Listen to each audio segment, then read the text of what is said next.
Olá, primeiro ano, Colégio Nossa Senhora do Perpétuo Socorro, Unidade de São Miguel, seguindo nossa aula de História, na frente 1. Vamos dar uma olhadinha agora no capítulo 8. Nós estamos olhando no capítulo 8 do livro 2, ok? E vamos falar um pouquinho sobre os povos pré-colombianos. Eu acredito que agora que você está vendo o vídeo, você já deve ter lido o livro, você já deve ter pego a fichinha, as notas que o professor deixou lá na plataforma para você. E acredito que talvez você esteja pronto já para fazer exercício. Eu quero explicar muito pouca coisa. Isso não vai substituir a aula presencial, tampouco vai substituir a sua leitura em relação ao texto. Não deixe de ler o livro texto, não deixe de ler o material de apoio que está disponível, não deixe de ver os slides das aulas que tem slides. Cuide de todo o material para que o seu aprendizado seja o melhor quanto possível. Quando nós voltarmos em junho ou talvez em julho, não sei quando a gente volta, a gente vai fazer uma semana ou duas de revisão deste assunto. Você anota suas dúvidas, não deixe de anotar suas dúvidas para levar. Antes de você voltar para a aula, você pode tirar alguma dúvida aqui mesmo. Você deixa no comentário dos vídeos. Isso está disponível, você está acessando pelo canal do YouTube. Se você estiver acessando pelo Vimeo, eu não sei como você vai fazer. Ou pela plataforma da escola, você não tem como chegar aqui. Mas se você acessou pelo YouTube, você pode deixar nos comentários as suas perguntas, que a gente responde, ok? Então, sobre os povos pré-colombianos. São três grandes os impérios pré-colombianos que interessam para o nível de estudo. Obviamente que antes de Colombo chegar aqui na América, algumas pessoas estimam que havia... Ninguém sabe, na verdade. Tudo é estimativa, né? Quantas pessoas moravam na América. Mas alguns dizem 5 milhões na América, outros dizem 100 milhões. Veja bem, se alguém dissesse 5, outro dissesse 7, a gente tinha uma precisão. De 5 para 7, a diferença não é tão grande. Mas entre 5 e 100 milhões, a diferença é absurda. Então, perceba que há muita hipotetização, muita fantasia e até mesmo muita invencionice em respeito sobre isso. Não há dados concretos que a gente possa cientificamente afirmar qual era a população que existia antes da chegada de Cabral e de Colombo aqui à América. Mas, de todos esses povos, a gente não sabe quantos povos eram, quantas pessoas eram, mas a gente sabe quantos povos eram. Existiam cerca de 2.000 povos diferentes, 2.000 etnias, 2.000 formas de aspectos físicos e aspectos culturais distintos. Dessas 2.000, 3 são chamados os impérios pré-colombianos. Quais são essas 3? São os astecas, os incas e os maias. Isso você já leu no seu livro-texto. Esses 3 povos se desenvolveram completamente na América. E eles representam um mistério para a antropologia cultural, um mistério para a história e para a ciência política. Por quê? Porque eles estavam na América, se desenvolveram como povos aqui na América, em momento algum tiveram contato com as civilizações clássicas orientais, lá do Egito, da Mesopotâmia e da China. Não obstante, esses 3 povos desenvolveram civilizações absolutamente parecidas com o Egito, absolutamente parecidas com a Mesopotâmia. Quais são as principais características dessas civilizações? Primeira característica muito importante, eram civilizações agrícolas.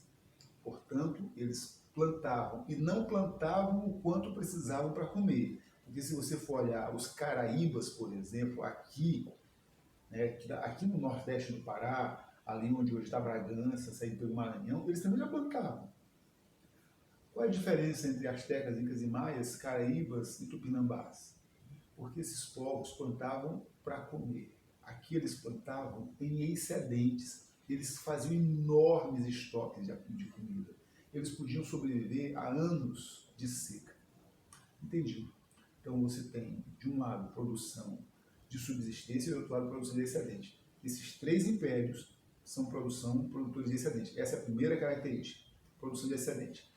A segunda característica desses povos, eles tinham sociedades divididas em castas, muito parecido com o que acontecia no Egito, sociedades parecidas em castas.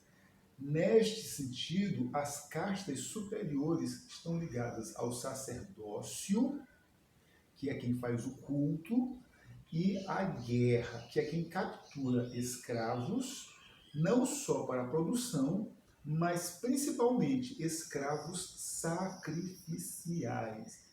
O que é o escravo sacrificial? É aquele que será imolado, que será morto em homenagem aos deuses.